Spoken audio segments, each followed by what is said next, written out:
Maksud Tuhan menghadirkan pasangan itu untuk apa? Saya bacakan ya. Tuhan Allah berfirman, tidak baik kalau manusia itu seorang diri saja. Aku akan menjadikan penolong baginya yang sepadan dengan dia. Dari kata-kata ini, tidak baik, edan. Tuhan mikirin banget manusia.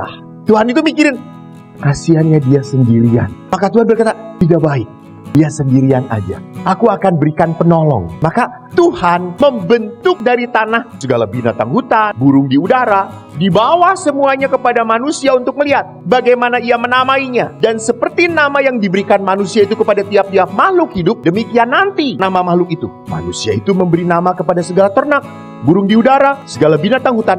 Tetapi bagi dirinya sendiri, ia tidak menjumpai penolong yang sepadan dengan dia. Ya. Seluruh binatang dia serahkan kepada manusia. Manusia memberi nama dan tidak berhasil menemukan teman sepadan.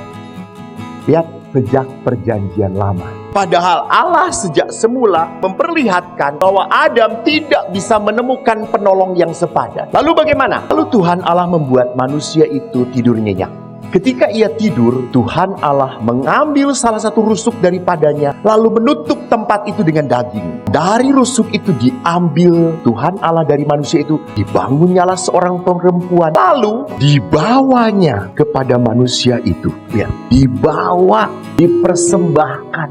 Jadi Bapak Ibu, pasangan itu persembahan dari Tuhan, pemberian dari Tuhan. Maka kalau engkau tidak puas pada pasanganmu, engkau menyalahkan Tuhan. Iyalah, karena Tuhan yang ngasih. Ya dulu sih bagus, pastor. Dulu sih baik, pastor. Kan ada istri yang mengatakan, Romo, lama-lama ya saya hidup dengan suami saya tuh gak kuat. Kenapa Bu? Lama-lama suami saya tuh bodoh sekali dia. Kayak gitu aja gak bisa. Kata saya tuh, Bu, kalau suami bodoh, ibu lebih bodoh.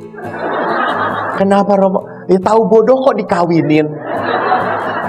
Dulu sih enggak, Romo dulu sih pinter. Nah, jadi suami tuh bodoh karena kawin dengan ibu.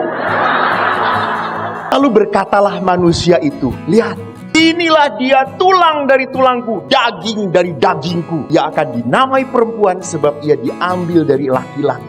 Sebab itu seorang laki-laki akan meninggalkan ayahnya dan ibunya dan bersatu dengan istrinya hingga keduanya menjadi satu daging. Bagus ayat ditutupnya. Mereka keduanya telanjang, manusia dan istrinya, tetapi mereka tidak merasa malu. Ini perkawinan. Jadi artinya ya arti letterlux dan arti kiasan. Kita berani apa telanjang itu apa adanya. Gak mungkin tampil dengan istri berpura-pura. Nggak akan berpura-pura. Gak suka ya dihantemin, gak suka. Gua gak suka. Beda deh waktu pacaran. Kalau pacaran, ini enak loh.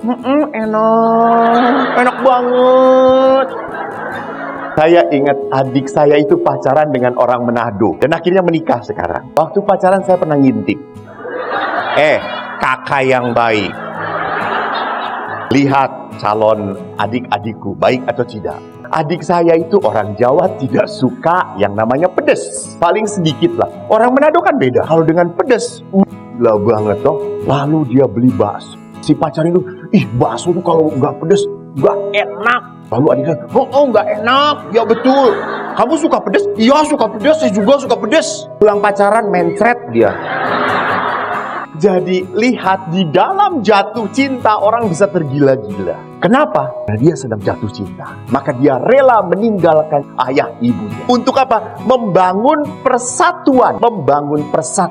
Dan nanti Yesus di dalam Injil, baru Yesus loh yang ngomong. Tidak ada di perjanjian lama. Yesus yang menegaskan apa yang dipersatukan Allah. Jadi Yesus melihat bahwa persatuan itu adalah karya Tuhan. Perkawinan itu proyeknya Tuhan. Proyeknya Allah. Karya Allah itulah yang menyebabkan apa? Menyebabkan perkawinan ini menjadi hal yang patut dipertahankan. Karena ini karya Tuhan. Karena kalau ini karya Tuhan, Tuhan tahu bagaimana membahagiakan saya ya dengan mendatangkan pasangan itu untuk hidup Anda. Lah kalau pertanyaannya, kalau Tuhan tahu Romo untuk membahagiakan saya mendatangkan pasangan saya, tapi jadinya tidak bahagia, halo, Jangan salahkan Tuhan, salahkan Anda yang apa? Yang mengatur relasi Anda, mengatur hidup perkawinan Anda. Bukan salahnya Tuhan.